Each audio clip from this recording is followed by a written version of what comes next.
The U.S.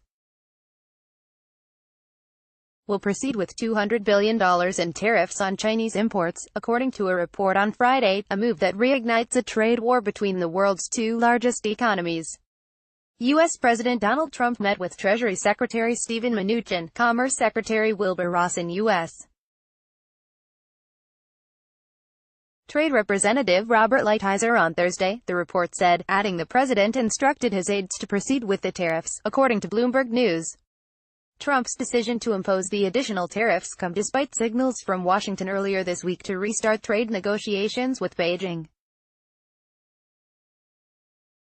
White House Chief Economic Advisor Larry Kudlow confirmed Wednesday that Mnuchin extended an invite to Chinese officials for a new round of talks.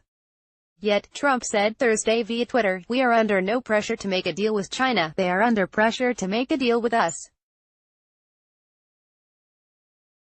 Our markets are surging, theirs are collapsing. We will soon be taking in billions in tariffs."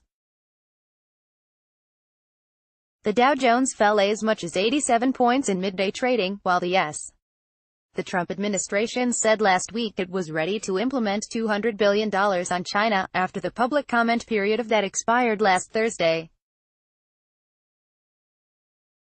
Trump said, "There's another $267 billion ready to go on short notice if I want." With $50 billion tariffs already imposed, the total amount of tariffs against China would climb to $517 billion, slightly more than U.S.'s imports from China last year, which stood at $505 billion.